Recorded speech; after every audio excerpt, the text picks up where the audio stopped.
Sorry, गलत बज गया। हाँ, अब सही है, पर उससे पहले hurry up let's go. Back in time 1950s का डेकेड है। इंडिया के नॉर्थ के एक आइसोलेटेड रीजन में कुछ लोग कुछ खिचड़ी पका रहे हैं। ये लोग मिलकर कुछ तोड़फोड़ कर रहे हैं। शायद कोई कंस्ट्रक्शन चल रहा है। Fast forward to 1951। China Tibet में आर्मी भेजकर उसको ज़बरदस्ती ऑक्यूपाई कर लेता है। समय में थोड़ा आगे बढ़ते हैं। पीएम नेहरू चेयरमैन माओ से मिल चुके होते हैं और हिंदी चीनी भाई भाई का नारा आसमान की बुलंदियों को छू रहा होता है। Fast forward to 1959। Chinese rule के खिलाफ तिब्बत में बड़े पैमाने पर प्रोटेस्ट छिड़ जाते हैं। चाइना बड़े वायलेंटली इन प्रोटेस्ट पर क्रैकडाउन करता है। क्लैशेस होते हैं चाइनीज़ ट्रूप्स और टिबेटन रिबल्स के बीच। हज़ारों लोग मारे जाते हैं, जिसकी वजह से चाइना को एक टॉक्सिक रिलेशनशिप की तरह अपने पार्टनर पर शक होने लगता है कि इंडिया यूएस के साथ मिलकर तिब्बत को चाइनीज़ रूल से फ्री करके खुद कंट्रोल करना चाहता है। इसके कारण हिंदी चीनी भाई भाई के रिश्ते में दरार आ जाती है और चाइना अरुणाचल और अक्साई चीन को अपने मैप्स पे दिखाने लग जाता है। और किसी को भनक लगने से पहले एक हाईवे बन के तैयार हो चुका होता है जो इंडिया के अक्साई चीन से गुजर रहा होता है। 1961 में बॉर्डर पे चाइना अग्रेसिव पेट्रोलिंग शुरू कर देता है और इंडियन टेरिटरी के अंदर घुसने लगता है। इन अग्रेसिव चाइनीज़ को इंडियन टेरिटरी में घुसने से रोकने के लिए इंडिया एक फॉरवर्ड पॉलिसी अपनाता है। बॉर्डर के नज़दीक इंडिया अपने बॉर्डर पोस्ट बढ़ाने लगता है। इस वजह से दोनों फोर्सेस का आमना सामना होता है और इक्का दुक्का क्लैशेस शुरू हो जाते हैं। लेकिन इंडियन लीडरशिप यही सोच रही होती है कि चाइना कभी अटैक नहीं करेगा। और फिर द डी डे आता है, या फिर द डी मंथ। अक्टूबर 1962 में जब पूरी दुनिया की नज़रें एक प्रोबेबल न्यूक्लियर वॉर पर टिकी होती हैं क्यूबा में रशिया और यूएस के बीच, तब चाइना को जिसका इंतज़ार था वो मिल जाता है मौका। 20 अक्टूबर 1962 को चाइना एक ऑल आउट इन्वेजन लॉन्च कर देता है।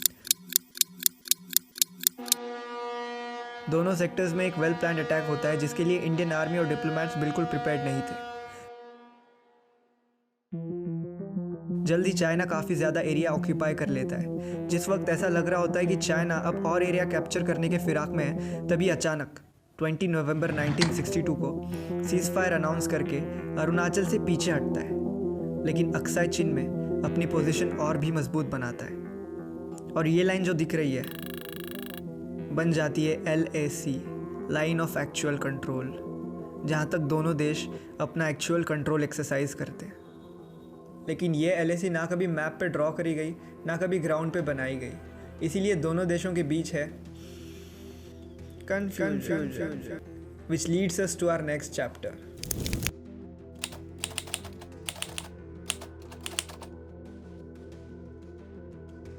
फर्स्टली ये जानना इम्पॉर्टेंट है कि ये चाइनीज़ एग्रेसिवनेस की वजह क्या थी। क्या ये कोई कन्फ्यूजन था या कोई अनवांटेड एग्रेशन? चलो फिर थोड़े फैक्ट्स चेक करते हैं। इस वॉर का होना कई साल पहले ही लिखा गया था ब्रिटिश के हाथों। जब इंडिया फ्री हुआ तब हमने वही बॉर्डर्स इनहेरिट किए जो ब्रिटिश इंडिया के थे। वेस्टर्न सेक्टर में ब्रिटिश ने पूरा खेल ख़राब कर दिया था। इन्होंने यहाँ पर 2 बॉर्डर बनाए थे और इन बॉर्डर्स के बीच फ्लक्चुएट करते थे। यह है अर्डाक जॉनसन लाइन और यह है Macartney MacDonald line. Opposite to this sector China पर अलग डायनेस्टीज़ का अलग अलग टाइम पर रूल था। चाइना चिंग डायनेस्टी के बॉर्डर्स को अपने ऑफिशियल बॉर्डर्स मानता है। हालांकि ब्रिटिश ने इस डायनेस्टी के सामने मकार्टनी मैकडोनल्ड लाइन प्रपोज की थी, लेकिन बिल्कुल आपकी क्रश की तरह आगे से कोई रिप्लाई नहीं आया। इसलिए ब्रिटिशर्स इन दोनों लाइनों के बीच फ्लक्चुएट करते थे। ब्रिटिशर्स पहले इस लाइन को फॉलो करते थे जो अक्साई चीन को इंडिया में रखती थी। बाद में इसको फॉलो करने लगे जो अक्साई चीन के बीच से गुजरती थी। पर 1941 में जब रशियन आर्मी ईस्ट की तरफ इन्वेजन करने देख रही थी, तब वापस अर्डाक जॉनसन लाइन पे शिफ्ट हो गए। जहाँ पर इस सेक्टर में ब्रिटिश ने पूरा मेस बना दिया था, वहीं पर ईस्टर्न सेक्टर में ब्रिटिश ने एक क्लियरली डिफाइंड मकमहोन लाइन बनाई थी। ये लाइन ब्रिटिश ने तिब्बत के साथ नेगोशिएशन करके बनाई थी, लेकिन चाइना इस लाइन को खारिज करता है क्योंकि उसके हिसाब से तिब्बत कोई इंडिपेंडेंट देश नहीं था और ना ही उसके पास बाउंड्री डिसाइड करने की पावर थी। और चाइना पूरे के पूरे अरुणाचल प्रदेश को साउथ तिब्बत बताकर उस पर क्लेम करता है। हिस्टोरिकल क्लेम्स के आधार पर चाइना तिब्बत और इंडियन एरियाज़ पर अपना दावा जताता है। पर इस बात में आखिर कितना सच है? चिंग डायनेस्टी के टूटने के बाद उसके टुकड़े हो जाते हैं और कुछ देश इंडिपेंडेंट, और चालू होता है एक पावर स्ट्रगल चाइना को कंट्रोल करने का। इस कंपटीशन के दो दावेदार होते हैं, चाइनीज नेशनलिस्ट पार्टी या कुमिंटांग और चाइनीज कम्युनिस्ट पार्टी। एक खूनी सिविल वॉर होता है। इस सिविल वॉर के बाद चाइनीज कम्युनिस्ट पार्टी चाइना पर कब्जा कर लेती और ग्रेटर चाइना बनाने के इंटेंशन से तिब्बत को इन्वेड कर लेती और फैंसी वेग हिस्टोरिकल क्लेम्स करके दूसरे देशों में पुश करने लगा। चाइना अपने बॉर्डर्स जितना हो सके उतना ज़्यादा एक्सपांड करना चाहता है। आज के दिन चाइना हांगकांग को खा चुका है, ताइवान पर नज़र है, साउथ चाइना सी, सेनकाकू आइलैंड्स पर क्लेम। चाइना का एजेंडा है एक्सपांशनिज्म, और Chinese communist party greater China के बारे में ज़ोर शोर से प्रोपोगेंडा फैलाती है। 人民也绝不允许任何外来势力欺负、压迫、奴役我们。谁妄想这样干，必将在14多亿中国人民用血肉铸成的钢铁长城面前碰得头破血流。 हद तो तब हो गई जब चाइना ने अरुणाचल प्रदेश के अलग अलग प्लेसेस का नाम बदलना शुरू कर दिया, और बात यहीं तक नहीं रुकती है। एक बार ये देखिए, ये 100 घरों का एक छोटा विलेज है, पर अजीब बात ये है कि 2019 तक ये एग्जिस्ट ही नहीं करता था। ऐसा ही एक और 60 घरों का विलेज है जो मार्च 2019 से पहले था भी नहीं। ये दोनों village Indian territory Arunachal Pradesh के अंदर बने हैं, उन एरियाज़ में जहां अभी चाइनीज़ का कंट्रोल है। अक्टूबर 2021 में चाइना एक लैंड बॉर्डर्स लॉ लेके आया जो चाइना के लैंड बॉर्डर्स के बारे में प्रोविजंस बताता है। इस लॉ के हिसाब से चाइनीज़ कम्युनिस्ट पार्टी ऐसे विलेजेस और टाउन्स की कंस्ट्रक्शन को सपोर्ट करता है। इन डिस्प्यूटेड रीजन्स में ऐसे सेटलमेंट बनाकर चाइना इन टेरिटरीज पर अपना क्लेम और मजबूत करना चाहता है। तिब्बत और इंडिया के बॉर्डर के काफ़ी नज़दीक चाइना ऐसे 624 से भी ज़्यादा विलेजेस बना चुका है। इन विलेजेस का इस्तेमाल सिविलियन और मिलिट्री दोनों कारणों के लिए किया जा सकता है। चाइना इंडिया के साथ भी वही सेम टैक्टिक अपना रहा है जो उसने साउथ चाइना सी में आर्टिफिशियल आइलैंड्स बनाकर करी है, जिससे वो पूरे साउथ चाइना सी पर क्लेम करता है, जिस सी पर Taiwan, Philippines, Brunei, Malaysia, Vietnam इन सारे देशों का क्लेम है।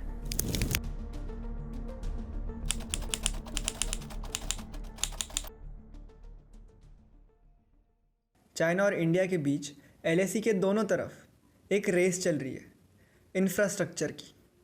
Strategic roads, railway lines, all weather tunnels, bridges बड़ी तेजी से बन रहे हैं। 12,000 से ज्यादा मजदूर दिन रात सड़कों का जाल बिछा रहे हैं। बॉर्डर पर इंफ्रास्ट्रक्चर डेवलपमेंट का काम कभी नहीं रुकता। LAC को जोड़ने वाली सड़कों के बनने की रफ्तार पहले से ज्यादा तेज हो गई। Building bridges in eastern Ladakh to improve connectivity is China's second bridge in a year. A top US general, Charles A. Flynn, warns of the alarming level of Chinese activity near Ladakh, especially the amount of infrastructure being built.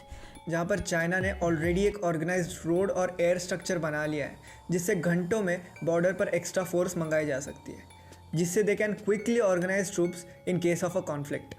पर important thing to remember is कि China के side of the LOC एक प्लेटू है और हमारे side पे एक rough terrain है, तो नेचुरली चाइनीज़ कंस्ट्रक्शन एक्टिविटीज़ फटाफट कर सकते हैं। On the other side border के इंफ्रास्ट्रक्चर को हमने हाल फिलहाल में ही तवज्जो दी है। And to give credit where it is due, इस करंट गवर्नमेंट ने बॉर्डर पर इंफ्रास्ट्रक्चर को प्रायोरिटी दी है। रिसेंटली इंफ्रास्ट्रक्चर डेवलपमेंट की पेस ज़रूर बढ़ी है, लेकिन the fact of the matter is late priority और टेरेन डिफ़िकल्टी के चलते हमारा काम अभी चाइनीज़ के मुकाबले थोड़ा पीछे चल रहा है। 2020 में इंडिया ने एक इम्पॉर्टेंट डेवलपमेंट अचीव करी, एक all weather road DSDBO complete किया, जो लेह को इंडिया के northernmost outpost Daulat Beg Oldi से जोड़ता है। बताया जाता है कि इंडिया के इसी डेवलपमेंट की वजह से चाइनीज़ नाखुश थे, जिसके कारण जून 2020 में गालवान एक हॉटस्पॉट बन चुका था। हज़ारों की संख्या में चीनी जवान LAC के इस पार आ चुके थे, इंडियन टेरिटरी के अंदर। चाइनीज़ फोर्सेस टेंट लगाकर बैठ चुके थे, साथ हैवी इक्विपमेंट लाए थे। सिचुएशन काफ़ी सीरियस थी। टेंशन्स बढ़ गए थे, जिसके कारण दोनों आर्मीज़ के बीच वायलेंट क्लैश हुई, जहां पर 45 ईयर्स में पहली बार खून बहा था। इंफ्रास्ट्रक्चर रेस के साथ साथ दोनों देशों में टेंशन्स भी बढ़े हैं। ऐसे में वॉर की संभावना को नकारा नहीं जा सकता।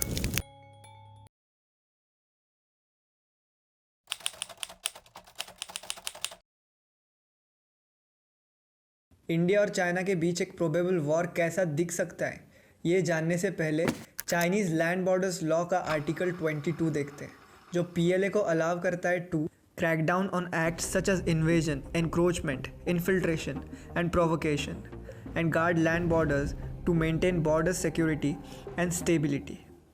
लेकिन यहाँ पर प्रॉब्लम ये है कि चाइना और इंडिया के बीच एलएसी को लेकर अलग अलग परसेप्शन है। अगर कल को हम हमारे एरिया में कुछ कर रहे हों तो चाइना बाहरी देशों को इसे इन्फिल्ट्रेशन और एनक्रोचमेंट बताकर इस लॉ की आड़ में हम पे अटैक कर सकता है, और इस अटैक के कारण चीज़ें एस्केलेट होकर एक बड़े वॉर का रूप ले सकती हैं। किसी भी वॉर में ये जानना इम्पॉर्टेंट होता है कि दुश्मन कितना बड़ा है और क्या उसकी काबिलियत है। चाइना यूएस को अपना प्राइमरी थ्रेट मानता है। यूएस डोमिनेंस ख़त्म कर चाइना मिलिट्री सुपर पावर बनना चाहता है। वो यूएस को टक्कर देने वाली आर्मी खड़ी करने में जुटा है। इसलिए चाइना हर साल अपने डिफेंस बजट को बढ़ा रहा है। मिलिट्री मॉडर्नाइजेशन फुल स्विंग पर है। हाई एंड टेक्नोलॉजी, एआई और वॉरशिप्स में इन्वेस्ट कर रहा है।